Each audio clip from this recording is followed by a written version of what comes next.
This apparatus is designed to drop a ball vertically and at the same time throw a second ball horizontally. The horizontal rod at the top of the device causes these simultaneous motions. Notice that the two balls are exactly the same height above the tabletop.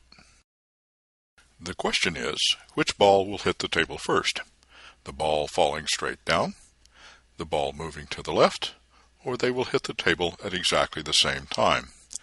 Take a couple of seconds to consider your answer, and then the clip will continue.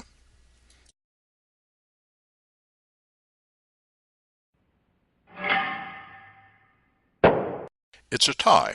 Why? Let's consider the initial conditions of the two balls. The right-hand ball is 1 meter above the table. Its acceleration, 9.8 meters per second squared. Its initial velocity, 0.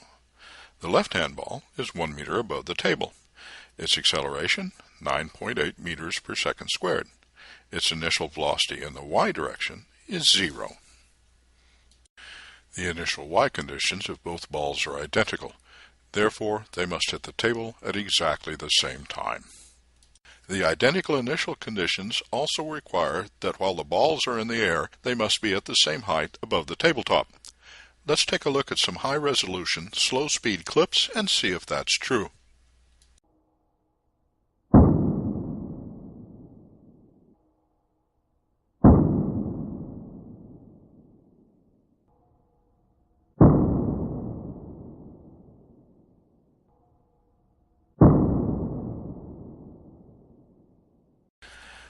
Remember that the x and y components of projectile motion can be treated independently of each other.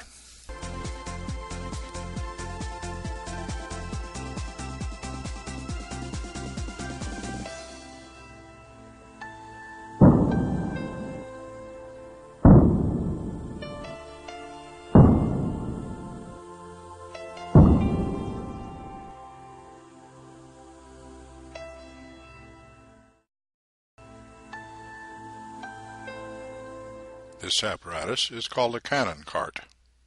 It contains a spring gun which will fire a ball vertically as the cart moves horizontally.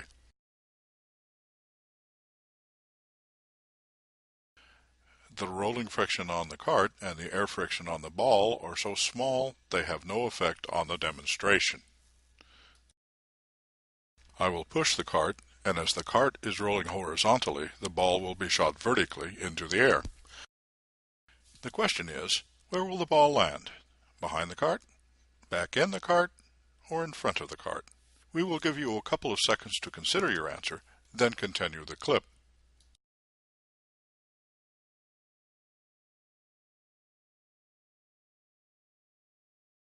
The ball lands back in the cart. Why? Let's consider the initial conditions. The ball and the cart have the same x velocity. The friction on the ball and the friction on the cart are minimal. This means there is nothing to change the x velocity of either the ball or the cart. Therefore, the ball must land back in the cart. Further, the ball must land back in the cart no matter how high the ball goes.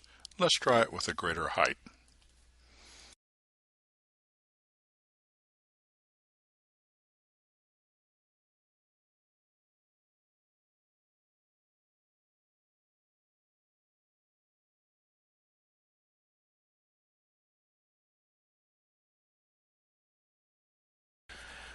Remember that the x and y components of projectile motion can be treated independently of each other.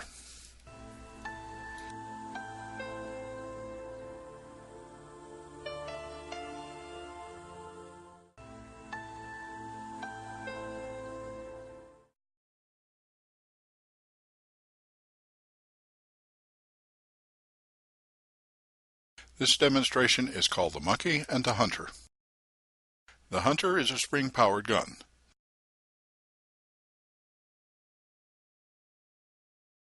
The monkey is a target hanging from an electromagnet. The two are connected so that when the gun is fired, the target will drop from the electromagnet. Notice the gun is located 1 meter below the target at the start of the demonstration. The question is, where should the hunter aim in order to hit the monkey in midair? Above the monkey?